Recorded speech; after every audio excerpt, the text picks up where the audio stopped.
সুপ্রিয় শিক্ষার্থীবৃন্দ এবং যারা আমার অনলাইন ক্লাস দেখছেন সবাইকে ঢাকা কলেজ কর্তৃক আয়োজিত উচ্চ মাধ্যমিক শ্রেণীর অনলাইন ক্লাসে সুস্বাগত জানাচ্ছি।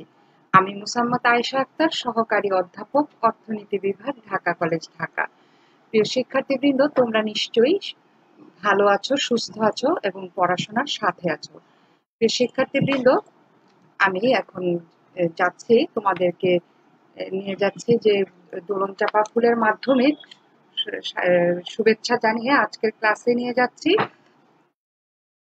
তোমরা জানো যে এখন চলছে শোকের মাস আগস্ট। এই আগস্টে আমরা হারিয়েছি বাংলাদেশের বা বাঙালির সর্বকালের সর্বশ্রেষ্ঠ বাঙালি, বাংলাদেশের মহান স্বাধীনতার স্থপতি, আমাদের জাতির পিতা বঙ্গবন্ধু শেখ মুজিবুর রহমানকে। আজকে ক্লাসের শুরুতে আমি তার প্রতি বিনম্র শ্রদ্ধার্ঘ নিবেদন করছি এবং আরো শ্রদ্ধার্ঘ নিবেদন করছি এই আমাদের জাতির পিতা বঙ্গবন্ধু শেখ মুজিবুর রহমানের সাথে 15ই আগস্টের কালো রাতে যারা শহীদ হয়েছেন তার পরিবারের, তাদের প্রতি শ্রদ্ধার্ঘ নিবেদন করছি এবং আমাদের মহান মুক্তিযুদ্ধে যারা শহীদ হয়েছেন তাদের প্রতি শ্রদ্ধার্ঘ নিবেদন করে আমি আমার আজকের ক্লাসে যাচ্ছি। প্রিয় শিক্ষার্থীবৃন্দ, আজকে আমি পড়াবো অর্থনীতি দ্বিতীয় পত্র, যার কোর্স কোড হচ্ছে 110। এটি আমাদের ব্যবসা শিক্ষা ও মানবিক শাখার শিক্ষার্থীদের জন্য। প্রিয় শিক্ষার্থীবৃন্দ, আমরা আজকে পড়ব গত ক্লাসের ধারাবাহিকতায় অধ্যায় 2 বাংলাদেশের, যার শিরোনাম হচ্ছে বাংলাদেশের কৃষি। প্রিয় শিক্ষার্থীবৃন্দ, তোমরা দেখতে পাচ্ছ যে এই স্ক্রিনে যে তিনটি ছবি, এই তিনটি ছবিতে আমরা দেখতে পাচ্ছি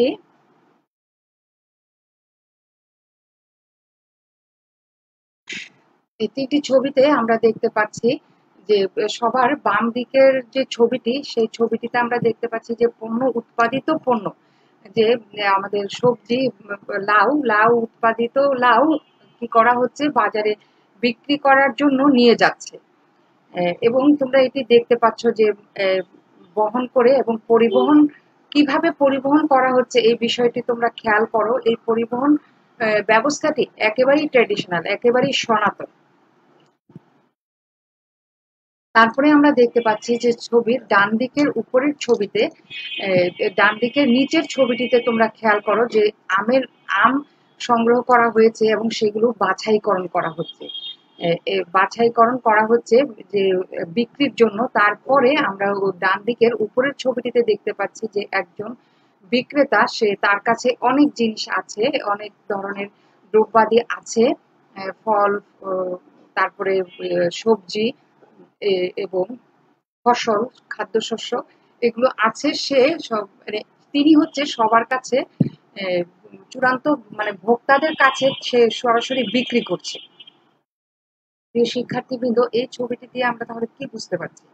যে এই ছবিটি দিয়ে আমরা বুঝতে পারছি যে পণ্য উৎপাদনের পরে আসলে ভোক্তার কাছে পৌঁছানো পর্যন্ত কতগুলো পর্যায়ে আমাদের অতিক্রম করতে হয়।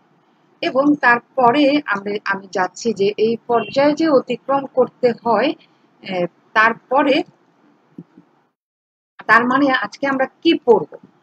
তার মানে এই পণ্য উৎপাদন থেকে শুরু করে ভোক্তার কাছে পৌঁছানো পর্যন্ত যে পর্যায়গুলো অতিক্রম করতে হয়, সেই পর্যায়টাকে বলা হয় কৃষি পণ্যের বিপণন। এই কৃষি পণ্যের বিপণন ব্যবস্থা, তাহলে আজকের ক্লাসের বিষয়বস্তু পেয়ে গিয়েছি, সেটি হলো কি? কৃষি পণ্যের বিপণন ব্যবস্থা। এই কৃষি পণ্যের বিপণন ব্যবস্থার অধীনে আজকে আমরা তাহলে এই কৃষি পণ্যের বিপণন ব্যবস্থা, বাংলাদেশের যে কৃষি পণ্যের বিপণন ব্যবস্থা আছে সেটির সাথে কারা জড়িত বা লিগ্যাল অথরিটি কারা? সেটি হলো বাংলাদেশ গণপ্রজাতন্ত্রী বাংলাদেশ সরকারের কৃষি মন্ত্রণালয়। এই যে আমরা ডান পাশে ছবিটি দেখতে পাচ্ছি, government of the people, Republic of Bangladesh, ministry of agriculture. এটি হলো এই সরকারের কৃষি মন্ত্রণালয়। এটিকে দেখাশোনা করে বা দেখভাল করে, বিভিন্ন নীতি নির্ধারণ করে। তারপরে হচ্ছে আমরা বামের ছবিতে দেখতে পাচ্ছি এই কৃষি মন্ত্রণালয়ের অধীনে আরো কিছু অফিস বা অধিদপ্তর আছে যারা এই কৃষি বিপণনকে তারা কৃষি বিপণন ব্যবস্থার সাথে জড়িত। সেটি হলো কি কৃষি সম্প্রসারণ অধিদপ্তর, তারপর হচ্ছে কৃষি বিপণন অধিদপ্তর। প্রিয় শিক্ষার্থীবৃন্দ, তাহলে আমরা আজকের বিষয়বস্তুর অধীনে আজকে আমরা কি পড়ব, যে কৃষি পণ্যের বিপণন কি। তার প্রথমে এটি পড়ব, তারপরে আমরা জানবো যে বাংলাদেশের কৃষি পণ্যের বিপণন ব্যবস্থার স্বরূপ, বাংলাদেশের কৃষি পণ্যের বিপণন ব্যবস্থার সমস্যাসমূহ, বাংলাদেশের কৃষি পণ্যের বিপণন ব্যবস্থার সমস্যার সমাধান, বাংলাদেশ সরকারের কৃষি পণ্যের বিপণন নীতি। তারপরে আমরা একটি বাড়ির কাজ দেখব। প্রিয় শিক্ষার্থীবৃন্দ, প্রথমেই আমরা আসছি যে কৃষি পণ্যের বিপণন কি। কৃষি পণ্যের বিপণন বলতে বিপণন শব্দটির আরেকটি মানে সমার্থক শব্দ যদি বলি, তাহলে তোমরা বলতে হয় যে বাজারজাতকরণ কে বলা হয়, যে বাজারজাতকরণ ব্যবস্থাকে বলা হয় বিপণন ব্যবস্থা। যে বাংলা শব্দের অনেক সমার্থক শব্দ থাকে, তাহলে বিপণন শব্দের সমার্থক শব্দ হচ্ছে বাজারজাতকরণ। তোমরা তাহলে দুইটি পরীক্ষায় বা তোমাদের বইয়ে দুটি শব্দ পেতে পারো, একটি হলো কৃষি পণ্যের বিপণন কি, আরেকটি হতে পারে যে কৃষি পণ্যের বাজারজাতকরণ কি। কৃষি পণ্যের বিপণন তথা বাজারজাতকরণ ব্যবস্থা হলো এমন একটি অর্থনৈতিক প্রক্রিয়া যার মাধ্যমে উৎপাদিত কৃষি পণ্য উৎপাদনকারীর কাছ থেকে চূড়ান্ত ভোক্তাদের কাছে পৌঁছে। প্রিয় শিক্ষার্থীবৃন্দ, এখানে দেখো যে এখানে একটি টেকনিক্যাল শব্দ রয়েছে, সেটি হলো কি কৃষি বিপণন তথা বাজারজাতকরণ ব্যবস্থা হলো একটি অর্থনৈতিক প্রক্রিয়া।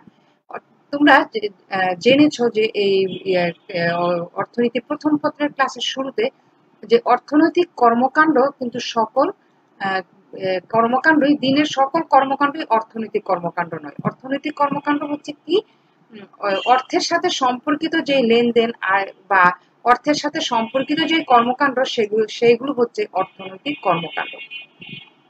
তাহলে এই অর্থনৈতিক কর্মকাণ্ডের সাথে জড়িত যে কাজগুলো, সেই সব কাজগুলো কোনগুলো, যে উৎপাদিত কৃষি পণ্য উৎপাদনকারীর কাছ থেকে চূড়ান্ত ভোক্তাদের কাছে পৌঁছানোর যে অর্থনৈতিক প্রক্রিয়া, অর্থনৈতিক কর্মকাণ্ড, তাকে বলা হয় হচ্ছে কৃষি পণ্যের বিপণন। প্রিয় শিক্ষার্থীবৃন্দ, তাহলে কৃষি পণ্য উৎপাদনকারীর কাছ থেকে চূড়ান্ত ভোক্তার কাছে পৌঁছাতে হলে আমাদের কিছু পর্যায় অতিক্রম করতে হয়, কিছু অর্থনৈতিক কর্মকাণ্ডের পর্যায় অতিক্রম করতে হয়। সেগুলো আমরা একটু দেখি। সেইগুলো হচ্ছে কি পণ্য উৎপাদন শেষে পণ্য সংগ্রহ করা, তারপরে পণ্য একত্রীকরণ করা। পণ্য সংগ্রহ করা বলতে আমরা কি বুঝি, যে এইখানে আমরা তাহলে বুঝতে পারছি যে কৃষি পণ্য উৎপাদনের পরে শুরু হয় হলো কৃষি পণ্যের বিপণন পর্যায়। সেটি কোথা থেকে শুরু হয়? কৃষি পণ্যের উৎপাদন শেষে পণ্য সংগ্রহ থেকে শুরু হয়। যে ফসল যে আমরা তুলি, ফসল সংগ্রহ করি, সেই সংগ্রহ থেকে শুরু হয়। তারপরে আছে পণ্য একত্রীকরণ, যে ফসল উৎপাদনের পর, ফসল সংগ্রহ করার পরে ফসল বিভিন্ন সোর্স থেকে, বিভিন্ন উৎস থেকে ফসলকে একত্রীকরণ করতে হয়, একসাথে করতে হয়। সেই একসাথে করার পরে তারপরে কি করতে হয়, ফসলের মানে শ্রেণী বিভাগ করতে হয়। পণ্যের শ্রেণী বিভাগ কি অনুযায়ী শ্রেণী বিভাগ করতে হবে আমাদের, যে ফসলের বৈশিষ্ট্য, ফসলের মান, ফসলের বিভিন্ন ধরনের অনুযায়ী, ভাগ অনুযায়ী, ক্রাইটেরিয়া অনুযায়ী ফসলের কি করতে হবে, শ্রেণী বিভাগ করতে হবে। তারপরে হচ্ছে ফসলের নমুনাকরণ। নমুনাকরণ দিয়ে 4 নম্বরে যে নমুনাকরণ আছে, সেটি দিয়ে কি বোঝানো হয়েছে? নমুনাকরণ বলতে যে আমরা যে ফসলের শ্রেণী বিভাগ করলাম, ফসলকে বাছাই করলাম, সেই বাছাই করার ফলে পরে আমাদের কি করতে হবে, যে ফসলটি কেমন এটি সবার সাথে পরিচয় করিয়ে দেওয়ার জন্য যারা ভোক্তা বা যারা ক্রেতা, যারা কিনবে, তাদের জন্য আমাদের এটিকে কি করতে হবে, যে এটির স্যাম্পল তৈরি করতে বা নমুনা নিতে হবে, যেন তারা বুঝতে পারে যে এই নমুনা দেখে যে তারা যেই দ্রব্যটি কিনবে সেটির কোয়ালিটি বা গুণাগুণ কেমন। তারপরে আমাদের গুদামজাতকরণের বিষয়টি আসতেছে, যে নমুনাকরণের পরে আমরা এই ফসল আমরা কি করব, গুদামজাতকরণ করব, যে ফসল সংরক্ষণ করব। ফসল এমন ভাবে সংরক্ষণ করব যেন ফসলের মান নষ্ট না হয়ে যায়, ফসলের গুণাগুণ নষ্ট না হয়ে যায়, ফসলের কোয়ালিটি বজায় থাকে, গুণাগুণ বজায় থাকে। সেই জন্য আমরা ফসলের গুদামজাতকরণ করব বা সংরক্ষণ করব। তারপরে আসছে যে পরিবহন ব্যবস্থা, যে তারপরে কি করতে হয়, যে ফসল উৎপাদনের পরে ফসল সংগ্রহ করলাম, একত্রীকরণ করলাম, শ্রেণীবিভাগ বা ফসলের বাছাই করলাম, তারপরে নমুনা করলাম, গুদামজাতকরণ করলাম। কিন্তু ফসলকে আমরা উৎপাদিত পণ্য, কৃষি পণ্যকে যদি ভোক্তার কাছে পৌঁছাতে চাই, তাহলে আমাদেরকে কি করতে হয়, বিভিন্ন আহ, স্থানের বাজারে এটিকে নিয়ে যেতে হয়, ভোক্তার কাছে পৌঁছে দিতে হয়, ক্রেতার কাছে পৌঁছে দিতে হয়। এই পৌঁছে দিয়ে দেওয়ার জন্য আমাদের কি করতে হবে, পরিবহন আমাদের দরকার হয়, পরিবহন ব্যবস্থার দরকার হয়। পরিবহন ব্যবস্থার মধ্যে রাস্তাঘাট এগুলো যেমন ইয়ে আছে, সম্পৃক্ত আছে, তার সাথে আছে হচ্ছে এই মোটর যান বা আমাদের বাহন, সেটিও এই পরিবহনের সাথে সম্পর্কিত। তারপর ঝুঁকি বহন হচ্ছে কি, এই পরিবহনের পর আমরা যে এই এই যে আমরা ফসল উৎপাদনের পর থেকে পরিবহন করে ভোক্তাদের কাছে পৌঁছানো পর্যন্ত একটি ঝুঁকির বিষয় রয়েছে। সেই ঝুঁকিটিকে আমাদেরকে মাথায় রেখে আমাদের কি করতে হয়, মুনাফা অর্জন, ভোক্তার কাছে ফসলটি বিক্রি করে ন্যায্য দামে বিক্রি করে, খরচের চেয়ে একটু বাড়তি দামে বিক্রি করে আমাদেরকে মুনাফা অর্জন করতে হয়। এই ক্ষেত্রে আমাদের একটি ঝুঁকির বিষয় রয়েছে। কারণ আমরা যদি ফসলের দাম না পাই, তাহলে কি হবে, কম দাম পাই, তাহলে আমাদের খরচের চেয়ে কি হবে, ফসল থেকে উৎপাদিত আয়, মানে বিক্রি করে আয় আমাদের কম হবে। কম হলে আমাদের কি হবে, মুনাফা কম হবে, ক্ষতির সম্মুখীন হতে হয়। সেটি হলো ঝুঁকির বিষয়। তারপরে আছে যে বিজ্ঞাপন প্রদান, যে আমরা যে কৃষি পণ্যটি উৎপাদন করলাম, সেগুলোর যে এই এতটি পর্যায়ে আমরা অতিক্রম করলাম, কিন্তু সেই পণ্যটিকে সবার কাছে, ভোক্তার কাছে, ক্রেতার কাছে পৌঁছে দেওয়ার জন্য, পরিচয় করিয়ে দেওয়ার জন্য সেটির কি বিজ্ঞাপন দিতে হয়, প্রচার করতে হয়। একটি কথা আছে যে প্রচারই প্রসার, অর্থাৎ মানে যত আমরা এটির বিজ্ঞাপনের মাধ্যমে ক্রেতার কাছে, ভোক্তার কাছে তুলে ধরবো, তত ক্রেতা এটির চাহিদা সৃষ্টি করবে, এবং তাহলে আমাদের পণ্যের ভবিষ্যতে যোগান বা উৎপাদন বাড়ানো সম্ভব হবে, বা আমাদের মুনাফা সম্ভব হবে। না হয় আমরা কি ন্যায্য দাম পাবো না, কম দামে আমাদের বিক্রি করতে হবে। তারপরে আছে মোড়কীকরণ বা প্যাকেটজাতকরণ বিষয়টি আছে, যে আমরা পণ্যকে আমরা ভোক্তার কাছে পৌঁছে দেওয়ার জন্য যেন পণ্যের গুণাগুণ নষ্ট না হয়, এবং পণ্যের কোয়ালিটি গুণাগুণ বজায় থাকে, এবং সেই জন্য পণ্যের মোড়কীকরণ বা প্যাকেটজাতকরণ করা হয় সুন্দরভাবে, যেন পণ্যের গুণাগুণ বজায় থাকে। তাছাড়া এখন পুঁজিবাদী বাজারে মোড়কীকরণ বা প্যাকেটজাতকরণ একটি গুরুত্বপূর্ণ বিষয় হয়ে দাঁড়িয়েছে, কারণ মোড়কীকরণ বা প্যাকেট যত সুন্দর হয়, তত ক্রেতারা আকৃষ্ট হয়। অতএব পণ্যের গুণ বা কোয়ালিটি, গুণাগুণ যেমন আহ, ভালো হওয়া আবশ্যক, সেরকম প্যাকেটটিও আকর্ষণীয়, এবং গুণাগুণ বজায় রাখার, পণ্যের গুণাগুণ বজায় রাখার মতো প্যাকেটীকরণ করাও গুরুত্বপূর্ণ। তারপরে আছে বাজারের তথ্য সংগ্রহ, বন্টন ও বিক্রয়, যে আমরা যে কৃষি পণ্যটি যে আমরা বিক্রয় করব, কোন বাজারে বিক্রয় করব, কোন বাজারে চাহিদা রয়েছে, স্থানীয় বাজারে, জাতীয় বাজারে, নাকি আন্তর্জাতিক বাজারে, কোন বাজারে কি পরিমাণ এটির যোগান যাবে, সেই অনুযায়ী সেই বাজারের তথ্য সংগ্রহ করতে হবে, এবং বাজারের সর্বশেষ দাম আমাদেরকে জানতে হবে, এবং ক্রেতার বৈশিষ্ট্য জানতে হবে, ক্রেতারা কোন ধরনের পণ্য পছন্দ করছে, কোন মানের পণ্য পছন্দ করছে, সেই অনুযায়ী ক্রেতাদের কাছে আমরা এটিকে বন্টন করতে হবে, এবং ক্রেতাদের কাছে আমাদের এগুলো বিক্রয় করার বিক্রয় করতে হবে। তাহলে প্রিয় শিক্ষার্থীবৃন্দ, কৃষি পণ্য বিপণনের জন্য আমাদের এই যে অর্থনৈতিক যে কর্ম পর্যায় অতিক্রম করতে হয়, এই কর্ম পর্যায়গুলোকে, এখানে যে আমি 10টা পর্যায় লিখেছি, এই 10টি পর্যায়কে একসাথে বলা হয় কৃষি পণ্যের বিপণন ব্যবস্থা। এই কৃষি পণ্যের বিপণন ব্যবস্থার সাথে আসলে বাজার কাঠামো, কৃষি পণ্যের বাজার কাঠামো জড়িত। এই কৃষি পণ্যের বাজার কাঠামো আমরা দেখতে পাচ্ছি যে 4টি পর্যায় রয়েছে এখানে কৃষি পণ্যের বাজার কাঠামোর সাথে। প্রথমেই আসছে হলো যে গ্রাম, গ্রাম যেখানে কৃষক ফসলের মাঠ, এটি এটি কোথায়, গ্রামের এটি বাজার কাঠামোর সাথে সম্পৃক্ত স্থানটি হচ্ছে কৃষক বা ফসলের মাঠ। সেই ফসলের মাঠ থেকেও কি করা হয়, বা কৃষকের কাছ থেকে এই ফসল ক্রয় করে থাকে। এখানে ক্রেতা হচ্ছে কৃষক, এবং সরি বিক্রেতা হচ্ছে এখানে কৃষক, এবং ফরিয়া বা ব্যাপারী হচ্ছে এখানে ক্রেতা। প্রিয় শিক্ষার্থীবৃন্দ, ফরিয়া কারা বা ব্যাপারী কারা? ফরিয়া এবং ব্যাপারী হচ্ছে তারা এই কৃষি পণ্য উৎপাদনের সাথে জড়িত না সরাসরি, কিন্তু তারা ফসল উৎপাদনের পর একেবারে কৃষকের কাছ থেকে সরাসরি তারা ফসল কিনে নিয়ে আসে। নিয়ে তারা কি করে, তারা আর একটু বেশি দামে অন্য ইয়েদের কাছে, অন্য ক্রেতাদের কাছে তারা বিক্রি করে। তাহলে এই ফরিয়ারা কি করে যে, বা ব্যাপারীরা তারা এরকমও করে যে কৃষকদেরকে ফসল উৎপাদনের আগে তারা অনেক সময় ঋণ দেয়, যে কৃষকরা যেন ফসল উৎপাদন করতে পারে। সেই ঋণের টাকা পরিশোধ হিসেবে তারা সেই ফসল উৎপাদনের পর, কৃষকের ফসল উৎপাদনের পর তারা কম দামে, যে আমাদের যে কৃষি বাজারজাতকরণের যে ত্রুটি, কাঠামোর যে ত্রুটি আছে, অবকাঠামোগত ত্রুটি, যেমন পরিবহন ব্যবস্থা যদি ভালো না থাকে, তাহলে ফরিয়ারা কি করে, কম দামে তারা কৃষকদের কাছ থেকে সরাসরি ফসল বা ব্যাপারীরা ফসল কিনে নিয়ে আসে, নিয়ে এটি বেশি দামে বিক্রি করে তারা আড়তদার, মহাজন বা ইয়েদের পাইকারদের কাছে।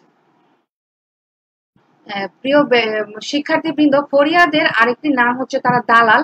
যে তারা কি, তারা যে এই অনেক সময় এই ফরিয়ারাও তারা সরাসরি ইয়েদের কাছ থেকে বা পাইকারদের কাছ থেকে তারা চুক্তিবদ্ধ হয়ে, আবার অনেক সময় দেখা যায় যে তারা এই দালাল হিসেবে ফসল, কৃষকের ফসলের মাঠ থেকে ফসল কিনে নিয়ে আসে। তারপরে আছে যে গ্রামের পরে আছে প্রাথমিক বাজার। অনেক কৃষক তারা এই ফরিয়া বা ব্যাপারীর কাছে বিক্রি করতে চায় না, কারণ এই ফরিয়া বা ব্যাপারী বা দালাল বা ব্যাপারী এরা কৃষকদেরকে অনেক মানে ঠকিয়ে থাকে। তারা তাদের কৃষকদের কাছে আস্থা ভাজন অনেক সময় হয়ে থাকে না, কারণ তারা দেখা যায় যে তারা অনেক সময় যে ওজনে তারা কম দেয়, তারপরে তারা দামে কম রাখে, দাম কম, কৃষককে কম মূল্য পরিশোধ করে, যার মাধ্যমে কৃষকরা ফসলের তাদের ন্যায্য দাম পায় না, তাদের খরচ উঠে আসে না। সেই কারণে কৃষকরা অনেক সময় দেখা যায় যে নিজেরাই তাদের স্থানীয় বাজার কাছাকাছি, এই পণ্য উৎপাদনের ফসলের মাঠের বা খামারের কাছাকাছি বাজারে গিয়ে তারা উৎপাদিত পণ্যটি, কৃষি পণ্যটি বিক্রি করে। এবং সেইখানেও দেখা যায় এই কৃষি পণ্যটি সেখানে বিক্রি করলে অন্যান্যদের সাথে তুলনা করে কৃষকরা একটু বেশি দামে বিক্রি করতে পারে। এই প্রাথমিক বাজার হচ্ছে তাহলে কি, যে কৃষি পণ্য উৎপাদনের কাছাকাছি যে বাজার, সেইখানে যে পণ্য বিক্রির যে স্থান বা পণ্য বিক্রির যে ক্রেতা বিক্রেতার যে সমাগম হয়, সেই বাজারটি হচ্ছে প্রাথমিক বাজার। সেখানে কৃষকরা হলো বিক্রেতা এবং ক্রেতা হচ্ছে ফরিয়া বা ব্যাপারীরা। যখন ফরিয়া বা ব্যাপারীরা সরাসরি ফসলের মাঠ থেকে বা সরাসরি বাড়ি বাড়ি গিয়ে কৃষকের কাছ থেকে পণ্য ক্রয় করতে পারে না, তখন তারা এই স্থানীয় বাজার থেকে, কৃষকের কাছ থেকে তারা এই উৎপাদিত কৃষি পণ্য ক্রয় করে থাকে। তারপরে প্রাথমিক বাজার থেকে এই পণ্য যায় হচ্ছে মাধ্যমিক পর্যায়ের পাইকারি বাজারে। এই ফরিয়া বা ব্যাপারীরা তখন থাকে হলো এই মাধ্যমিক পর্যায়ের পাইকারি বাজারের ক্রেতা এবং বিক্রেতা, এবং ক্রেতা হচ্ছে তাও সেইখানে আড়তদার, পাইকার বা মহাজন এরা। আবার মাঝে মাঝে ফরিয়ারাও এই মাধ্যমিক পর্যায়ের পাইকারি বাজারে তারা নিজেরাও ক্রয় করে থাকে। প্রিয় শিক্ষার্থীবৃন্দ, এটি তারা ক্রয় করে, যে ফরিয়া বা ব্যাপারীদের কাছ থেকে এটি ক্রয় করে আড়তদাররা সেখান থেকে ফরিয়া বা ব্যাপারীর কাছ থেকে কৃষি পণ্য কিনে তারা এই 3 শ্রেণীর এরা কি করে, মাধ্যমিক পর্যায়ের যে ক্রেতা আছে এরা ওই ফসলকে মজুত করে, সংরক্ষণ করে, সে হিমাগারে বা সংরক্ষণাগারে, অথবা তারা কি করে, যেটাকে আমরা কালোবাজারি বলি, মজুতদার বলি। মানে যখন দেখে যে কৃষি পণ্যের দাম বাড়বে বা কৃষি পণ্যের অফ সিজন, যে কৃষি পণ্যের মৌসুম না, তখন তারা দাম বাড়িয়ে কৃষি পণ্য বিক্রি করে। এই পর্যায়ে মজুতদারের বিষয়টিতে তারা কি হয়, আরো তারা এই ক্ষেত্রে প্রিয় শিক্ষার্থীবৃন্দ লক্ষণীয় যে প্রথমে গ্রামে থেকে ফসলের মাঠ থেকে যে দামে ফরিয়া বা ব্যাপারীরা এই পণ্যটি ক্রয় করে, তার চেয়ে বেশি দামে হলো স্থানীয় বাজারে কেনাবেচা হয়। তার চেয়ে আরো বেশি দাম তারা আরো বেশি দামে কেনাবেচা হয় হচ্ছে আড়তদার, পাইকার বা মহাজনে, এই মাধ্যমিক পর্যায়ের পাইকারি বাজারে তার চেয়েও বেশি দামে বিক্রি কেনাবেচা হয় হলো খুচরা বাজারে। এই মজুদদারদের থেকে আবার এই চূড়ান্ত পর্যায়ে খুচরা বাজারে কিনে হচ্ছে খুচরা বিক্রেতারা, এবং খুচরা বিক্রেতারা কিনে খুচরা বিক্রেতারা আবার কি করে ভোক্তার কাছে, চূড়ান্ত ভোক্তার কাছে তারা পণ্যটি বিক্রি করে। প্রিয় শিক্ষার্থীবৃন্দ, এখানে তাহলে আমরা দেখতে পাচ্ছি যে এই যে গ্রামে কৃষক বা ফসলের মাঠে যে ফসল বিক্রি করা, এখানে কৃষক হচ্ছে একেবারে প্রাথমিক পর্যায়ের বাজার কাঠামোর একেবারে প্রথম সে প্রথম ব্যক্তি। তার সাথে সর্বশেষে যে ভোক্তার চূড়ান্তভাবে ভোক্তার কাছে পৌঁছিয়ে দেওয়ার জন্য এই কৃষি পণ্যের বাজার কাঠামোর সর্বশেষ যে ব্যক্তি আছে সে হলো কি খুচরা বিক্রেতা। তাহলে এই কৃষক থেকে খুচরা বিক্রেতা পর্যন্ত যে যতবার পণ্যের হাত বদলায় ততবার পণ্যের দাম বাড়ে এবং মুনাফা বাড়ে, এবং এই মুনাফা সবাই এই মুনাফার মালিক হয়। শুধুমাত্র মুনাফা থেকে বঞ্চিত হয় হচ্ছে কৃষক, যে সরাসরি উৎপাদনের কৃষি পণ্যটি উৎপাদনের সাথে ছিল। এটি হলো আমাদের বাংলাদেশের কৃষকের ট্র্যাজেডি। তারপরে আমরা আসছি যে বাংলাদেশের কৃষি পণ্যের বিপণন ব্যবস্থার স্বরূপ। এটি যদি আমরা এক কথায় বলতে যাই, সেটি হচ্ছে যে এক কথায় বলতে হলে আমাদের বলতে হয় যে কৃষি পণ্যের বিপণন ব্যবস্থা বাংলাদেশের খুবই অনুন্নত, অসংগঠিত এবং ত্রুটিপূর্ণ। প্রিয় শিক্ষার্থীবৃন্দ, এখানে আমার এই ত্রুটিপূর্ণ বানানের ফন্টটি ভেঙে গিয়েছে সফটওয়্যারের আপডেট সমস্যার জন্য। তো এখানে এই যে বাংলাদেশের কৃষি পণ্যের বিপণন ব্যবস্থার স্বরূপ অনুন্নত, অসংগঠিত এবং ত্রুটিপূর্ণ কেন? এর প্রধান যে বা অন্যতম কারণ হচ্ছে মধ্যস্বত্ব ভোগীর দৌরাত্ম্য। এখানে মধ্যস্বত্ব ভোগীর দৌরাত্ম্য কেন? বিভিন্ন কারণে এই কথাটি প্রযোজ্য, কিন্তু তার চেয়ে অধিকাংশ ক্ষেত্রে এই কথাটি সত্য, এবং মধ্যস্বত্ব ভোগীরা যে নিতে পারে, মুনাফা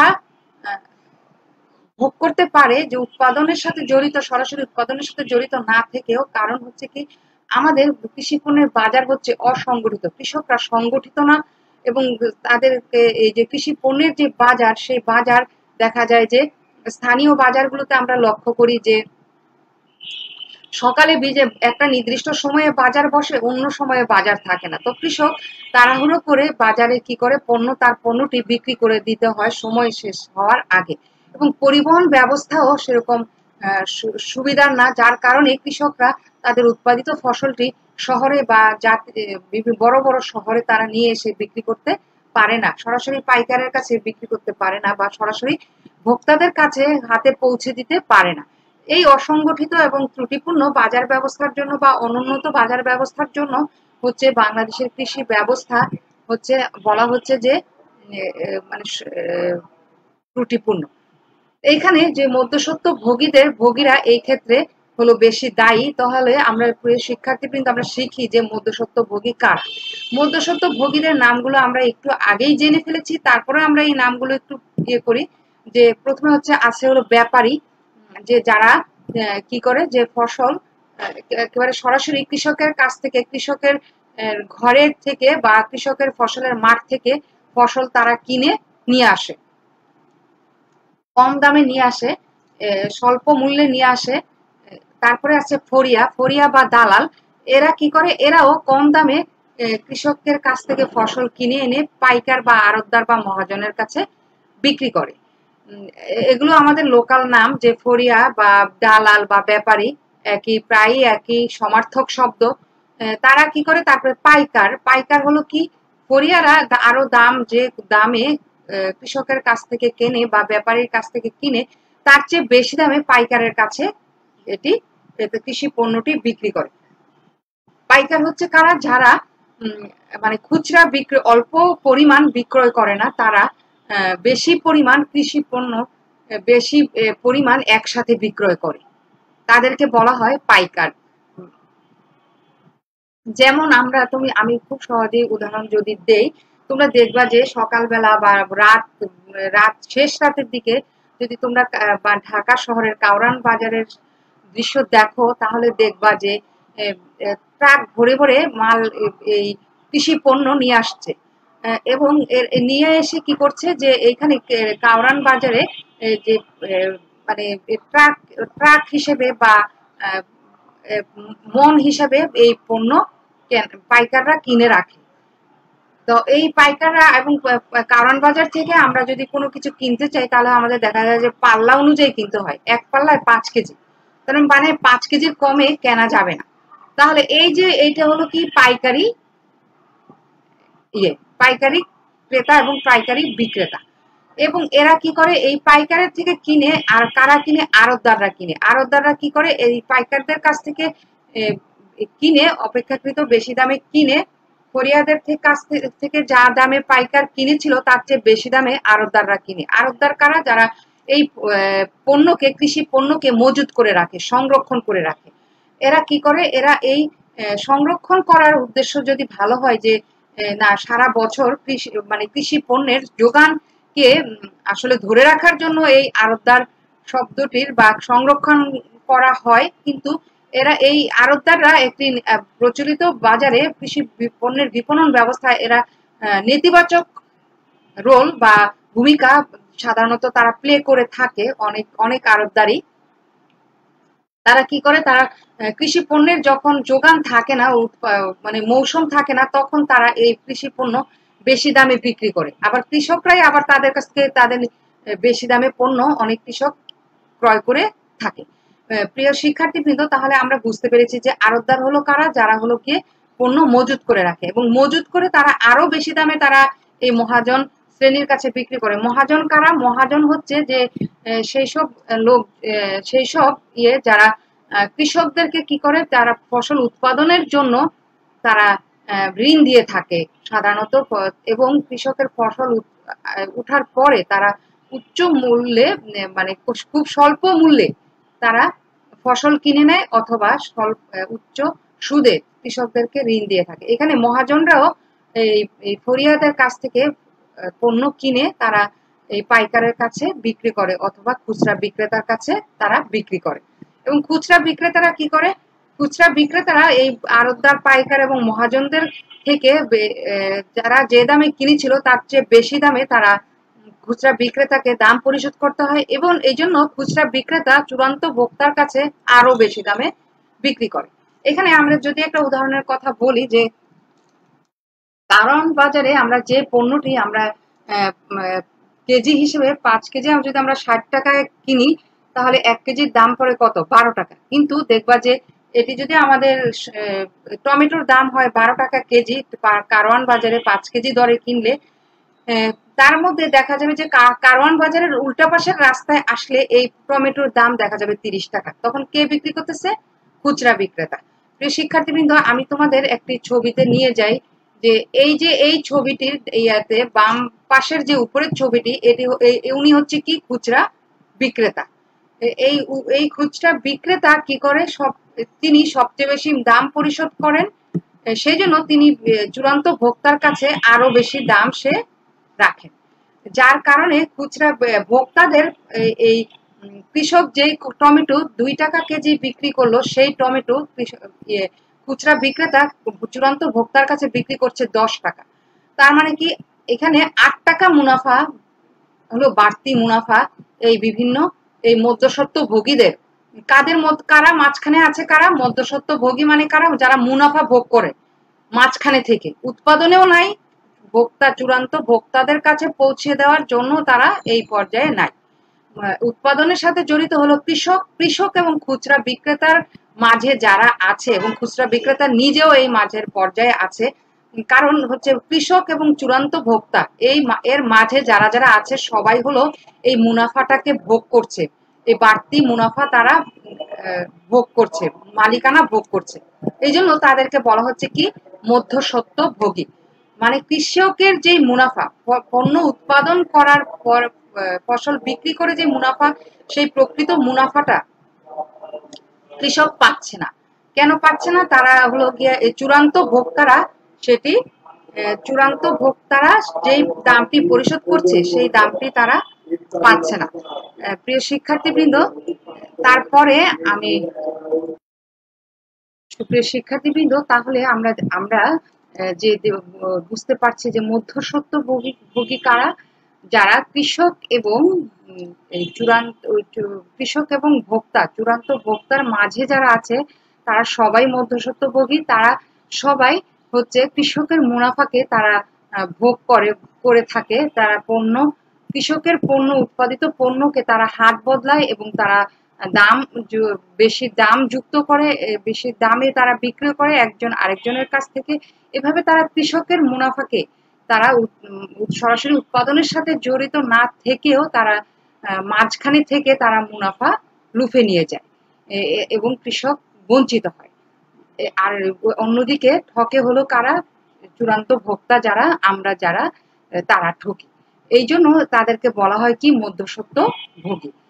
প্রিয় শিক্ষার্থীবৃন্দ, তারপরে আমরা যাব যে এই মধ্যস্বত্বভোগীরা কিভাবে আসলে রোল প্লে করে, আমরা সেটি দেখব। আমি তোমাদেরকে পরবর্তী স্লাইডে নিয়ে যাচ্ছি। যে এখানে দেখো একটি ছক আছে, এই ছকে আমাদের যে ফার্মার, সেই ফার্মাররা কি করে, যে ফার্মারদের উৎপাদিত পণ্য কোথায় নিয়ে যায়? যে কোল্ড স্টোরেজ ওনার, বা তারা যারা কোল্ড স্টোরেজ যে ওনার আছে, অনেকে ফার্মার থাকতে পারে বড় খামারি, যারা তাদের কোল্ড স্টোরেজ থাকলে তারা সেইখানে পণ্য সংরক্ষণ করে। কিন্তু আবার কোল্ড স্টোরেজ না থাকলে সংরক্ষণাগার ভাড়া করেও তারা এটি ফসল সংরক্ষণ করতে পারে। তারপরে তারা সরাসরি ফার্মাররা বিক্রি করে ব্যাপারীদের কাছে, ফরিয়াদের কাছে, এবং তারপরে আড়তদারদের কাছেও খামারিরা সরাসরি খামারিদের কাছ থেকে আড়তদার, ফরিয়া, ব্যাপারী এরা কিনে নেয়, অথবা যারা কোল্ড স্টোরেজের মালিক আছে তারাও ফার্মারের বা কৃষকের পণ্যটি তারা সংরক্ষণ করে রাখে। তারপরে এই ব্যাপারীদের কাছ থেকে পণ্য ক্রয় করে হচ্ছে পাইকাররা, তারপরে হচ্ছে পাইকাররা আবার ব্যাপারীদের কাছ থেকে যারা খুচরা বিক্রেতা আছে তারাও এটি ক্রয় করে থাকে পণ্য। তারপরে ফরিয়াদের কাছ থেকেও খুচরা বিক্রেতারা ক্রয় করে থাকে। তারপরে আবার কৃষকের কাছ থেকে অনেক সময় কনজিউমাররা, অর্থাৎ চূড়ান্ত ভোক্তা যারা আছে তারাও ক্রয় করে থাকে। এই হলো আমাদের যে গ্রামীণ পর্যায়ের যে ফসল উৎপাদন এবং কনজিউমের এরিয়া। তার সাথে এইখান থেকে আমরা এই পর্যায় থেকে আমাদের যে বিষয়টি, এই উৎপাদিত পণ্য আমাদের কৃষি পণ্য শহরে চলে আসে কিভাবে? দেখো, ফার্মারের কাছ থেকে কিনে ব্যাপারী, এবং ব্যাপারীর কাছ থেকে সরাসরি ব্যাপারী কি করে, সেই পণ্য হোলসেলার মানে পাইকারি বিক্রেতার কাছে সেটি বিক্রয় করে, এবং সেই পাইকারি বা বিক্রেতার কাছ থেকে আড়তদার সেটি কিনে নেয় শহরে, এবং আড়তদারের কাছ থেকে আবার খুচরা বিক্রেতাকারী কিনে নেয়, এবং আবার হোলসেলারের কাছ থেকে বা পাইকারি বিক্রেতার কাছ থেকেও এই খুচরা বিক্রেতাকারী কিনে নেয়, এবং যার খুচরা বিক্রেতাকারী সর্বশেষ পর্যায়ে ভোক্তার নিকট এটি পৌঁছে দেয়। প্রিয় শিক্ষার্থীবৃন্দ, তাহলে আমরা এই যে বাংলাদেশের কৃষি পণ্যের বাজারজাতকরণের যে ব্যবস্থা বা স্বরূপ, সেটি আমরা এই ছকের মাধ্যমে আমরা দেখলাম। প্রিয় শিক্ষার্থীবৃন্দ, বাংলাদেশের কৃষি পণ্যের বিপণন ব্যবস্থার সমস্যা সমূহ যদি আমরা বলি, প্রথমে এই যে মধ্যস্বত্বভোগীরা কেন এই রোল প্লে করতে পারছে, কেন তারা মাঝখানে থেকে সরাসরি কৃষি পণ্যের উৎপাদন না করেও এবং ভোক্তা এবং কৃষকের মাঝখান দিয়ে তারা পণ্যের হাত বদল করে মুনাফা লুফে নিয়ে যাচ্ছে কেন? এবং কৃষি বিপণন ব্যবস্থার এছাড়াও মধ্যস্বত্বভোগীদের ছাড়াও আর সমস্যাগুলো কোথায় আছে, সেগুলো আমরা একটু এখন জানার চেষ্টা করি। প্রথমেই যেটি আছে সেটি হলো নিম্ন মানের পণ্য। যে কৃষি পণ্য মান অনেক খারাপ, যে কোয়ালিটি খারাপ হয় কেন? যে দেখা যায় কৃষক ভালো ফসল উৎপাদন করলে কৃষক এই পণ্যটিকে যে বাছাই করতে হবে, নমুনাকরণ করতে হবে, ভোক্তার নিকট কৃষক তার পণ্যটিকে পরিচয় করিয়ে দিতে হবে, বা পরিবহন ব্যবস্থা তার উন্নত না, সেটি সে চূড়ান্ত ভোক্তার কাছে নিয়েও যেতে পারে না, এবং কৃষকের মূলধন নাই, কৃষক দরিদ্র, সেই কারণেও কৃষক কি করতে পারে না, আধুনিক মানে পরিবহন করে সেটিকে পণ্যটিকে চূড়ান্ত পর্যায়ের ভোক্তার কাছে নিয়ে যেতে পারে না, বা কৃষি পণ্যের উৎপাদনের জন্য, উচ্চমানের পণ্য উৎপাদনের জন্য যে উচ্চমানের বীজ, সার, প্রকৃতির উপর নির্ভর না থেকে যে আধুনিক কৃষি যন্ত্রপাতি ব্যবহার করা, আধুনিক কৃষি পদ্ধতি অবলম্বন করা, প্রযুক্তি অবলম্বন করা, সেটি পারে না। যার কারণে কৃষকের পণ্য হয় নিম্নমানের, আকর্ষণীয়, এগুলোর ক্রেতা কম থাকে এবং কৃষক পণ্য এবং পণ্যের শ্রেণীবিভাগ, যথাযথ পণ্যের শ্রেণীবিভাগ করা হয় না, পণ্যের বাছাইকরণ করা হয় না, যে পণ্যের মানে একসাথে যে পণ্য যে একত্রীকরণ করা হয়, সেই একত্রীকরণ পণ্য থেকে যেগুলো একটু খারাপ পণ্য আছে বা কোয়ালিটি খারাপ, সেগুলোকে বেছে আলাদা করে বা মানে ভালো পণ্যগুলোকে আকর্ষণীয় করবে বা নমুনাকরণ করবে, সেই ভালো পণ্যগুলোকে দিয়ে সেইগুলোর অপ্রতুলতা বা অভাব রয়েছে। তারপরে আছে যে কৃষকের দরিদ্রতা, সেই কথাটি আমরা বলেছি। কৃষকের দারিদ্রতার জন্য কৃষকের মূলধন নেই। আর ওই যে নার্কসের একটি কথা আছে, একজন মানে দারিদ্রের যে দুষ্ট চক্র, একজন কৃষক হলো গরিব কারণ সে গরিব। তার মানে দরিদ্রই তাকে আরো দরিদ্র করে, তার মূলধন নেই বলে। তারপরে আছে যে মধ্যবর্তী ব্যবসায়ীদের অস্তিত্ব, যেটি আমরা পড়েছি একটু আগে। বাংলাদেশের কৃষি পণ্যের বাজারজাতকরণ ব্যবস্থার যেই কাঠামো, সেই কাঠামোতে আমরা দেখেছি মধ্যবর্তী যে ব্যবসায়ীদের অস্তিত্ব বা মধ্যস্বত্ব ভোগীদের দৌরাত্ম্য অনেক বেশি। এই মধ্যস্বত্ব ভোগীদের দৌরাত্বের কারণে আসলে এই কৃষি বিপণন ব্যবস্থা মানে স্বাবলম্বী বা সুদৃঢ় হতে পারছে না। অনুন্নত পরিবহন ব্যবস্থাও এর জন্য দায়ী। যদি পরিবহন ব্যবস্থা ভালো হতো তাহলে কৃষক নিজেই চূড়ান্ত ভোক্তার কাছে তার পণ্য পৌঁছে দিতে পারত কম খরচে। পরিবহন খরচ বেশি বলে সে এই কাজটি করতে পারে না। অনুন্নত পরিবহন ব্যবস্থার আমরা যদি একটা উদাহরণ দিই, তোমরা দেখেছো যে আগের ক্লাসে যে হিসের গাড়ি দিয়ে কৃষকের পণ্য পরিবহন করে বাড়ি নিয়ে যাওয়া হচ্ছে। তাহলে মানে কাঁচা রাস্তা বা কৃষকের নিজের মোটর যান নেই, এইসব কারণে যে কৃষক মানে সঠিক উৎপাদিত পণ্য জাতীয় বাজারে বা আন্তর্জাতিক বাজারে বা স্থানীয় বাজারের চেয়ে দূরের বাজারে সে পৌঁছাতে পারে না। কৃষির পণ্যের বাজার সম্পর্কে অজ্ঞতা, যে কৃষকের আসলে কৃষি পণ্যের যে বাজারের দাম কত, তার পণ্যের চাহিদা কেমন, তার কোন পণ্যের চাহিদা বেশি, সে এগুলো কিছুই জানে না। না জেনে সে পণ্য উৎপাদন করে, পণ্যের যোগান নির্ধারণ করে। তাই কখনো দেখা যায় যে সে চাহিদা নেই এমন একটি পণ্য বেশি উৎপাদন করেছে, তখন তার পণ্যের চাহিদা না জেনে উৎপাদন করার জন্য বা দাম না জেনে বিক্রি করে দেওয়ার জন্য কৃষক আসলে মুনাফা থেকে বঞ্চিত হয় এবং কৃষক বাজারের সর্বশেষ তথ্যটি সে জানে না এবং তাদের মধ্যে কোনো প্রতিযোগিতা নেই। সেই কারণে তারা কি কৃষকের কি মুনাফা পায় না। তারপরে আছে গুদামজাতকরণ ও সংরক্ষণের অসুবিধা, যে কৃষকরা যেখানে পণ্য উৎপাদন করে তার আশেপাশে কোনো সংরক্ষণাগার নেই, থাকে না, সেই কারণে তারা পণ্য গুদামজাতকরণ করতে পারে না। যার ফলে কৃষকরা পচে যাওয়ার ভয়ে, কৃষি পণ্য অধিকাংশই হলো পচনশীল দ্রব্য, সেই কারণে তারা অল্প দামি ফরিয়া বা ব্যাপারীদের কাছে পণ্য বিক্রয় করতে বাধ্য হয়। তারপর হচ্ছে বিপণন ঋণের অভাব এবং এই যে বাজারজাতকরণের জন্য যে কৃষকের যে মূলধন দরকার, সেই মূলধনটি কৃষকের থাকে না। তখন কৃষক কি করে, বাধ্য হয়ে সে কম দামে ফরিয়া এবং দালাল বা ব্যাপারীদের কাছে সে পণ্যটি বিক্রি করে দেয়। এই ক্ষেত্রে যদি সরকারিভাবে বা বেসরকারিভাবে কৃষককে বিপণনের জন্য ঋণ দেওয়া হয়, প্যাকেটিকরণের জন্য বা প্রক্রিয়াজাত করার জন্য, পরিবহনের জন্য, তাহলে কি হবে, কৃষক ন্যায্য মূল্য পাবে এবং কৃষি বিপণন ব্যবস্থা সুদৃঢ় হবে।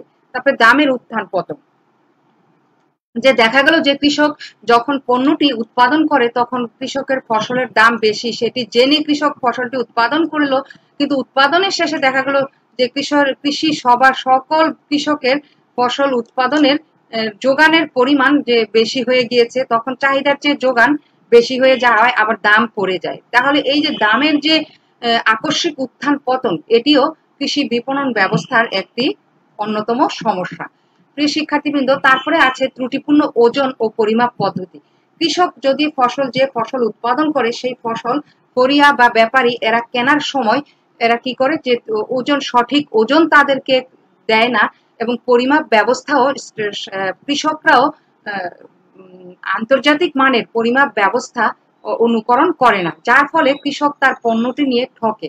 আমরা একটি মানে আহ, তথ্য প্রতিবেদনে বণিক বার্তার একটি তথ্য প্রতিবেদনে আমরা দেখেছি যে সেখানে যে একজন কৃষক তার পণ্য বিক্রি করতে গেলে দালাল বা ফরিয়া এরা কি করে, এরা অনেক প্রভাবশালী থাকে কৃষকের যে, তখন এরা কি করে যাতে কৃষকের ফসলটিকে জোর করে তারা কম দামে কিনে নেয়, অথবা তার ফসলটিকে বলে যে তোমার ফসল ভালো না, তোমার ফসল মানে ওজনে কম হয়েছে, বস্তার ওজন বেশি, এইসব বলে তারা কৃষকদেরকে ঠকায়, কৃষকদেরকে ন্যায্য পাওনার চেয়েও আরো কম দাম দিয়ে থাকে, পাওনা পরিশোধ করে থাকে। তারপর হচ্ছে দুর্বল বাজার কাঠামো। দুর্বল বাজার কাঠামো বলতে এই যে এখানে কৃষকের ফসলের মাঠ থেকে উৎপাদিত পণ্য থেকে শুরু করে সেই চূড়ান্ত ভোক্তা পর্যন্ত এই বাজারটা, কৃষি পণ্যের বাজার সুসংগঠিত না। মানে কৃষকরা সুসংগঠিত না, এখানে কোনো সংগঠন, কোনো সরকারি সংগঠনের তদারকি এবং বিস্তৃত হওয়া, তদারকি কম বা বেসরকারি ভাবেও তদারকি নেই, এইসব কারণে দুর্বল বাজার কাঠামো, বা অনেক সময় আমরা দেখি দুর্বল বাজার কাঠামোর মধ্যে এটিও আসবে যে কৃষি পণ্যের আসলে স্থায়ী বাজার নেই বললেই চলে। যে সরকারিভাবে এমন দুই একটি জায়গায় এরকম কৃষি পণ্যের বাজার গড়ে উঠেছে, কিন্তু এখনো যে গ্রামে গঞ্জে যদি স্থায়ী বাজার কাঠামো থাকে কৃষি পণ্যের, আমরা দেখি যে কৃষি পণ্য কৃষকরা রাস্তার পাশে, তারা মানে রাস্তার পাশে নিয়ে কৃষি পণ্য বিক্রি করে একটা নির্দিষ্ট সময়ের জন্য, আবার বিক্রি শেষে চলে যায়। তখন দেখা যায় যে সময় শেষ হওয়ার আগে দালাল বা চক্র ফরিয়া এরা চক্রান্ত করে, কম দাম দেওয়ার চক্রান্ত করে কৃষককে, তারা প্রথমে এটি কিনে না তাদের পণ্যটি, যখন দেখা যায় যে কৃষকরা সময় শেষ হয়ে যাচ্ছে বাজারে, তখন তারা কি করে, যেমন সকালের বাজার সকাল 12টা পর্যন্ত তারা এটি বিক্রি করবে, তারপরে পণ্যের বাজারটি শেষ হয়ে যাবে, তখন কৃষকরা কি করে যে বাজার শেষ হওয়ার আগে তখন তারা কম দামে তারা এটি ফরিয়াদেরকে বাধ্য হয়ে ছেড়ে দেয়। মানে এইসব স্থায়ী বাজার কাঠামো বা দুর্বল বাজার কাঠামোর জন্য বা ফরিয়ারা তারা কি একচেটিয়া মনোভাব তারা পোষণ করে, তারা নিজেদেরকে অনেক শক্তিশালী ভাবে, এবং সেই কারণে এইসব বাজার কাঠামোর যে দুর্বলতা, এই দুর্বলতার কারণেও কৃষি বিপণন ব্যবস্থায় কৃষকরা মুনাফা বঞ্চিত হয়।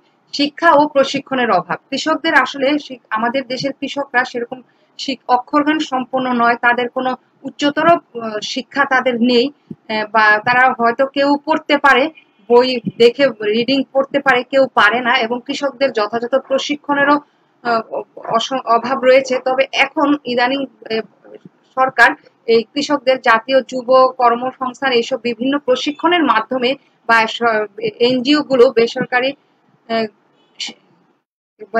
সংস্থা এগুলো কৃষকদের প্রশিক্ষণের আয়োজন করছে। কৃষি পণ্যের মানে মান নির্ধারণের জটিলতা, কৃষি পণ্যের মান বা মান নির্ধারণ সংক্রান্ত জটিলতা রয়েছে, যে কৃষি পণ্যের মান কোনটি ভালো কোনটি খারাপ, বা কি মানের পণ্য কে কৃষকরা স্ট্যান্ডার্ড বলবে, বা সর্বোচ্চ মান নির্ধারণ নিয়েও জটিলতা রয়েছে। বাজারে তথ্যের অভাব, যে কৃষকদের এমন কোনো সুনির্দিষ্ট ভাবে কৃষকদেরকে কোনো নেই যে যেই উৎসটি থেকে কৃষকরা কৃষি পণ্যের বাজারের তথ্য, সর্বশেষ তথ্যটি পাবে। এক্ষেত্রে কৃষকরা নিজেরাও আগ্রহী না, আবার এখন যে ইদানিং যে ডিজিটালাইজেশনের যুগ, তথ্য প্রযুক্তির যুগ, এই যুগে আসলে তথ্য হচ্ছে সম্পদ, সেই ক্ষেত্রে কৃষকদের কাছে বাজারের সর্বশেষ তথ্যই থাকে না। তারপরে সরকারি নীতির অভাব বা অপ্রতুলতা, যে সরকারের কৃষকদেরকে সাপোর্ট দেওয়ার এবং মধ্যবর্তী যে স্বত্বভোগীরা আছে তাদের দৌরাত্ম্যকে কমানোর জন্য যেই মানে পর্যাপ্ত নীতি এবং নীতির যে বাস্তবায়ন, সেগুলোর এখনো ঘাটতি রয়েছে। তারপরে হচ্ছে কৃষকদের নিজেদের মধ্যে যে প্রতিযোগিতা, যে আমি আমার ফসল তার চেয়ে ভালো করব, বা কৃষকদের নিজেদের মধ্যেও প্রতিযোগিতার অভাব রয়েছে। এগুলো হচ্ছে আমাদের কৃষি পণ্যের বিপণন ব্যবস্থার সমস্যা সমূহ। প্রিয় শিক্ষার্থীবৃন্দ, এখন আমি যাচ্ছি কৃষিজাত পণ্যের বিপণন সমস্যা সমূহের সমাধানের উপায়। এই সমাধানের উপায় আমরা কিভাবে করব, যে পণ্য পরিবহন ও যোগাযোগ ব্যবস্থার উন্নয়ন করতে হবে। এগুলো আসলে আমরা আগেই বলেছি, কৃষকরা এককভাবে বা কৃষকদের পক্ষে এই সমস্যার সমাধানের করা সম্ভব নয়, কারণ কৃষকরা দরিদ্র, কৃষকদের সমাজে সেরকম কোনো গুরুত্ব নেই, যেহেতু তারা আর্থিক সংকটে থাকে, তাদের কাছে মূলধন থাকে না, আবার তাদের নিজেরও জমি থাকে না, তারা মহাজনের থেকে জমি বা বর্গা যে চাষ করে থাকে। সেই ক্ষেত্রে এই সমস্যাগুলো কৃষকদের কৃষি পণ্যের যে বিপণনের যে সমস্যা আছে, এই সমস্যাগুলো সমাধান করতে পারে রাষ্ট্র, সমাধান করতে পারে সরকার। সেই সেই এটি পরিবহন ও যোগাযোগ ব্যবস্থার উন্নয়ন, এটি একটি দেশের অবকাঠামোর সাথে উন্নয়নের সাথে জড়িত। এটি উন্নয়ন করতে পারবে হলো কি দেশের সরকার। তারপরে হলো পর্যাপ্ত সরবরাহ নিশ্চিতকরণ, যে যখন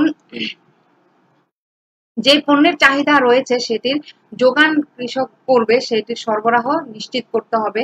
এবং দালাল ও ফরিয়াদের বিলোপ সাধন বা মধ্যস্বত্বভোগীদের বিলোপ সাধন, এবং কৃষকদেরকে ঋণ সরবরাহ করতে হবে। কৃষকদের জন্য হিমাগার বা সংরক্ষণাগার স্থাপন করতে হবে, যেন কৃষকরা মৌসুমে সময় তারা কম দামে পণ্য বিক্রি না করে, কৃষকদের যেন বাধ্য হয়ে পণ্য বিক্রি করতে না হয়। তারপরে পণ্যের শ্রেণীবিন্যাসকরণ, পণ্যকে বাছাইকরণ করতে হবে, পণ্য ফসল একত্রীকরণ করার পরে, সংগ্রহ করার পরে, এবং বাজার নিয়ন্ত্রণ করতে হবে সরকারিভাবে। এইগুলো ছিল আমাদের সমস্যা সমাধানের উপর। তারপরে আমরা আসছি যে আরো আছে যে সুষ্ঠু ওজন পরিমাপের ব্যবস্থা। এটি সরকারিভাবে বা বেসরকারি সংস্থার মাধ্যমে, সরকারি ব্যক্তিগত উদ্যোগে এটির ওজন পরিমাপের ব্যবস্থা করতে হবে। পণ্য মূল্য নির্ধারণ করা, পণ্যের দাম নির্ধারণ করতে হবে। নির্ধারণ করার জন্য যথাযথ কর্তৃপক্ষ থাকতে হবে, কর্তৃপক্ষের তদারকি থাকতে হবে। এবং কৃষকরা যদি সমবায় বাজার গঠনের মাধ্যমে তাদের পণ্য বিক্রয় করে, তাহলে কৃষকরা ঠকবে না। ক্রয় এজেন্সি বা কৃষকদের পণ্য বিক্রয় করার জন্য একটি এজেন্সির মতো যদি করে দেয় সরকার, তাহলে সেই এজেন্সির কাছে যদি কৃষক বিক্রি করে, তাহলে কৃষকরা লুজার হবে না। এবং প্রচারণা বা কৃষি পণ্যের বা কৃষি বার্তা, কৃষির আবহাওয়া বার্তা, এগুলোর কৃষির বাজার সম্পর্কে তথ্য, এগুলো সম্পর্কে প্রচারণা ব্যাপক হতে হবে। বা যেগুলো বহুল প্রচলিত যে মিডিয়া, সেই মিডিয়ায় আসতে হবে। রেডিও, টিভি, যেগুলো কৃষকদের হাতের নাগালে রয়েছে, কৃষকরা দেখতে পারবে। উন্নত মানের পণ্য উৎপাদনের জন্য উফশী বীজ, কৃষি ঋণ, তারপরে হচ্ছে কৃষি উপকরণ, সেচ সুবিধা, এইসবের ব্যবস্থা করতে হবে। এইসবের ব্যবস্থা করা গেলে তাহলে উন্নত মানের পণ্য উৎপাদন করা সম্ভব হবে। আন্তর্জাতিক বাজার তৈরি, যে কৃষকদের পণ্য দেখা যায় যে কৃষকদের বাড়তি পণ্য জাতীয় বাজারে, তাদের জাতীয় বাজারের চাহিদার চেয়ে বেশি উৎপাদন করে ফেলে, তখন এই উদ্বৃত্ত পণ্য আন্তর্জাতিক বাজারে বিক্রি করার জন্য আন্তর্জাতিক বাজার তৈরি করতে হবে। সরকারি প্রতিষ্ঠানগুলোর কার্যকারিতা বা তদারকি বৃদ্ধি, এই ক্ষেত্রে সরকারি প্রতিষ্ঠানগুলো তাদের কার্যকারিতা বা তদারকি বৃদ্ধি করতে হবে, দেখভাল বৃদ্ধি করতে হবে। তারপরে আমরা আসছি যে বাংলাদেশ সরকারের কৃষি পণ্যের বিপণন নীতি। বাংলাদেশ সরকারের কৃষি পণ্যের বিপণন নীতির মধ্যে 4টি বিষয় রয়েছে। তার মধ্যে প্রথম বিষয়টি হচ্ছে কৃষি পণ্যের বাজার ব্যবস্থার উন্নয়ন। এই বাজার ব্যবস্থার উন্নয়নের সাথে প্রথমেই যেই বিষয়টি নিয়ন্ত্রণ করতে হবে সেটি হলো মধ্যস্বত্বভোগীদের নিয়ন্ত্রণ করতে হবে। তারপরে আছে জাতীয় কৃষি নীতি 1999 অনুযায়ী কৃষি বিপণনের বিভিন্ন প্রোগ্রাম বিবেচনায় আনা হয়েছে। সেই কৃষি বিপণন নীতিগুলো কি কি, যে কৃষকদের উৎপাদিত ফসল সংরক্ষণ করা, যাতায়াত ও পরিবহন ব্যবস্থার উন্নয়ন করা, পণ্যের গ্রেডিং বা লেবেলিং নির্ধারণ করা, বাজারের অবকাঠামো উন্নয়ন, তথ্য বাজার সমৃদ্ধ মানে ডেটাবেস সমৃদ্ধ করা, কৃষি পণ্যের পণ্য উৎপাদন, ব্যবহার, প্রক্রিয়াজাতকরণ ও প্রযুক্তি সম্পর্কে অবহিতকরণ, যে কৃষকরা কি পণ্য উৎপাদন করছে এবং কৃষকদের এই পণ্যের ব্যবহার কি, পণ্য কিভাবে প্রক্রিয়াজাতকরণ করলে পণ্যের গুণাগুণ ভালো থাকবে, এইসব প্রযুক্তি সম্পর্কে অবহিতকরণ কৃষককে জানাতে হবে, কৃষকের প্রশিক্ষণের ব্যবস্থা করতে হবে। তারপরে আছে মার্কেটিং ডেটাবেস সংরক্ষণ বা স্থাপন, যে এই যে কৃষি পণ্যের যে বিপণন আছে, এই বিপণনের ডাটাবেস আমাদেরকে সরকারিভাবে প্রতিষ্ঠা করার জন্য নীতি নেওয়া হয়েছে। তারপরে এবং এই ডাটাবেস শুধু নিবেই না, সংরক্ষণই করবে না, যে কোনো সময় কৃষক এই ডাটাবেস থেকে, যে কোনো কৃষক অ্যাপসের মাধ্যমে তাদের তথ্য পাবে এবং সেটি বিশ্লেষণ করে সরকারি ও বেসরকারি বিপণন সমস্যার সমাধান করবে। তারপরে 1964 সালের কৃষি পণ্য বাজার নিয়ন্ত্রণ আইন, যা 1985 সালের সংশোধিত, সেটি হালনাগাদকরণ ও বাস্তবায়ন করা হবে। তারপর যে সমবায় বিপণন ব্যবস্থাকে উৎসাহিতকরণ করা হয়েছে। দাম সহায়তা নিতে ফসল তোলার সময় বা অন্য সময় খাদ্যশস্য সংগ্রহ কি সরকারিভাবে বা বেসরকারিভাবে জোরদারকরণের নীতি গ্রহণ করা হয়েছে। তারপরে আরো আছে যে 2 নম্বরে আছে হলো কি কৃষি পণ্যের বাজার নিয়ন্ত্রণ। কৃষি পণ্যের বাজার কিভাবে নিয়ন্ত্রণ করা হবে, সেই জন্য সরকার কৃষি বিপণন বিভাগ, আমি এই যে ছবি দেখিয়েছিলাম তোমাদেরকে শুরুতে, ডিএএম এর যে ডিএএম গঠন অর্থাৎ কৃষি বিপণন বিভাগ, কৃষি বিপণন অধিদপ্তর গঠন করা হয়েছে, ডিপার্টমেন্ট অফ এগ্রিকালচার মার্কেটিং প্রতিষ্ঠা বা গঠন করা হয়েছে। এই কৃষি বিপণন বিভাগ বা কৃষি বিপণন অধিদপ্তর এটি হচ্ছে কি কৃষি মন্ত্রণালয়ের অধীনস্থ একটি বিভাগ। এটি কৃষি পণ্যের দামের তথ্য সরবরাহ করে, এটি ক্রমাগত কৃষি পণ্যের দাম নিরীক্ষণ করার নীতি গ্রহণ করে, বাণিজ্য ও পরিবহন সংস্থার সহযোগিতায় ভোক্তার কেন্দ্রগুলোতে পচনশীল পণ্যের চলাচল নিশ্চিত করে।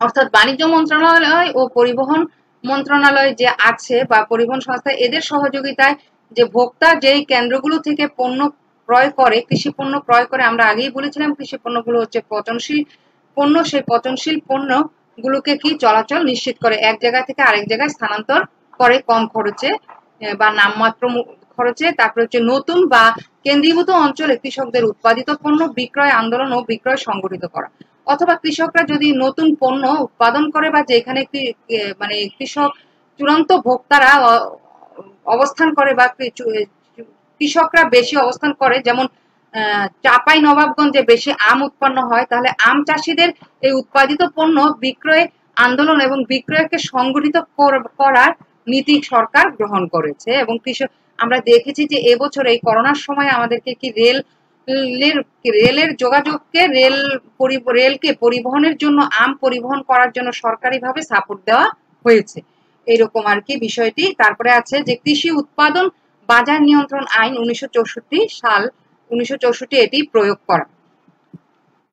প্রিয় শিক্ষার্থীবৃন্দ, শুধু তাই নয়, এই পয়েন্টের অধীনে যে কৃষি পণ্যের বাজার নিয়ন্ত্রণ করার জন্য সরকার আরো নীতি গ্রহণ করেছে, যেমন হচ্ছে কৃষি পণ্যের বিপণন নিয়ে গবেষণা এবং বিপণন খরচ কিভাবে কমানো যায়, বিপণন খরচ এবং ব্যবসায়ীদের মাঝে মার্জিন মূল্যায়ন করা, অর্থাৎ বিপণন খরচ কত এবং ব্যবসায়ীরা তারা কি পরিমাণ মুনাফা তারা করবে, কি দামে বিক্রি করবে, সেই তার একটি সীমারেখা টেনে দেওয়া সরকারিভাবে, সেটি করবে হলো কে এই কৃষি বিপণন অধিদপ্তর।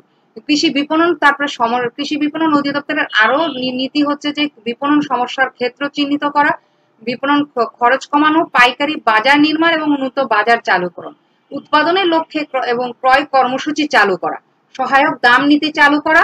সহায়ক দাম নীতি বলতে এটা বোঝানো হয়েছে যে কৃষি পণ্যের দাম যখন কৃষকরা যখন দাম কম থাকবে তখন সরকারিভাবে এই কৃষি পণ্যকে ন্যায্য দামে কৃষকের কাছ থেকে ক্রয় করা, এটা হলো সহায়ক দাম নীতি চালু করা। এবং যখন নাকি দেখে যে কৃষকদেরকে দাম বেঁধে দেওয়া কৃষকদের অনুকূলে গিয়ে, সেটা হলো দাম সহায়ক নীতি। আর রপ্তানি ও আমদানি নীতি প্রণয়নে সরকারকে সহায়তা করবে যে কৃষি বিপণন অধিদপ্তর। শিক্ষার্থীবৃন্দ, তারপরে আছে যে আরেকটি সরকারের কৃষি পণ্যের বিপণন নীতি সরকার চালু করতে চাচ্ছে, এটি অলরেডি চালু হয়েছে, কৃষি বিপণন অধিদপ্তর এটি চালু করেছে, সেটি হলো ই মার্কেটিং, কৃষি পণ্যের ই মার্কেটিং চালুকরণ। এটির এটির ওয়েবসাইটও চালু হয়েছে ই মার্কেটিং এর, কৃষি পণ্যের ই মার্কেটিং এর। এখানে কৃষি পণ্যের বিভিন্ন কৃষি পণ্যকে পরিচয় করিয়ে দেওয়া হয়, কৃষি পণ্যের দাম কত সেটি হয়, কোথায় কোথায় পাওয়া যাবে সেটি জানিয়ে দেওয়া হয়। এভাবে কৃষি পণ্যের ই মার্কেটিং কে চালু করা হয়েছে। এবং ই মার্কেটিং এর ফলে আমরা জানি যে যত ডিজিটালাইজেশন হবে তত দুর্নীতি কমবে। এই ই মার্কেটিং এর ফলে এই যে মধ্যস্বত্ব ভোগীদের যে দৌরাত্ম এটি কমে যাবে, কারণ হচ্ছে কি এটি মধ্যস্বত্ব ভোগীরা বেশি লাভ করতে পারে হলো কি কৃষকরা সর্বশেষ তথ্যটি জানে না, যে দাম কত বা বাজারে এটির চাহিদা কেমন, ভবিষ্যতে এটির চাহিদা বাড়বে কিনা, সেগুলো ই মার্কেটিং এর চালুকরণের ফলে এই মধ্যস্বত্ব ভোগীদের দৌরাত্ম্য কমবে। সেজন্য সরকার ই মার্কেটিং চালু করার জন্য কৃষি পণ্যের বিপণন নীতি গ্রহণ করেছে। তারপরে হচ্ছে মূল্য স্থিতিশীলকরণ। কৃষি পণ্যের মূল্য স্থিতিশীল রাখার জন্য যে আমরা একটি সমস্যা দেখেছিলাম যে কৃষি পণ্যের মূল্য কি উত্থান পতন, আকস্মিক উত্থান পতন হয়, তাহলে কৃষি পণ্যের মূল্য স্থিতিশীল রাখার জন্য সরকার কৃষি মূল্য কমিশন, এগ্রিকালচারাল প্রাইস কমিশন গঠন করেছে আলাদাভাবে। এই আলাদাভাবে কৃষি গঠন করার জন্য এর কাজ কি, এটি যথাযথভাবে বিতরণ কর্মসূচি গ্রহণ করবে, অর্থাৎ কৃষি পণ্য বিতরণ কর্মসূচি এই কৃষি মূল্য কমিশন গঠন করবে এবং সঠিক নির্দেশনা দিবে যে কি করতে হবে মূল্য স্থিতিশীল রাখার জন্য, এবং মূল্য স্থিতিশীল রাখা এবং সঠিক দিক নির্দেশনাই শুধু দিবে না, এই নির্দেশনা গুলোকে বাস্তবায়নও করবে কৃষি মূল্য কমিশন। এবং এই সব কিছু করার উদ্দেশ্য হচ্ছে ড্যামকে, অর্থাৎ ইয়েকে, এই আমরা যদি যাই, ড্যাম হচ্ছে যে ডিপার্টমেন্ট অফ এগ্রিকালচার মার্কেটিং কে শক্তিশালী করা, কৃষি বিপণন অধিদপ্তরকে শক্তিশালী করাই হচ্ছে এই এগ্রিকালচার প্রাইস কমিশনের লক্ষ্য, কৃষি মূল্য কমিশনের লক্ষ্য। এটি একটি স্বাধীন সংগঠন, স্বাধীন প্রতিষ্ঠান হিসেবে সরকার গড়ে তুলেছে। এইগুলো ছিল আমাদের বাংলাদেশ সরকারের কৃষি পণ্যের বিপণন নীতি, চারটি। শিক্ষার্থীবৃন্দ, তারপরে এই ছিল আমার আজকের ক্লাস। এই আজকের ক্লাসের শেষে আমি আজকে শেষ পর্যায়ে চলে এসেছি ক্লাসের। আজকের ক্লাসের যে আমাদের যে আলোচনা, সেই থেকে আমি তোমাদের একটি উচ্চতর দক্ষতার প্রশ্ন আমি তোমাদের আজকে ক্লাসের জন্য ক্লাসের হিসেবে বাড়ির কাজ হিসেবে দিচ্ছি। সেটি হলো যে বাংলাদেশের কৃষি বিপণন ব্যবস্থার অদক্ষতা দূরীকরণে জন্য সরকারের গৃহীত কৃষি বিপণন নীতিকে তুমি কি যথেষ্ট বলে মনে করো? তোমার উত্তরের সপক্ষে যথাযথ যুক্তি বিশ্লেষণ করো।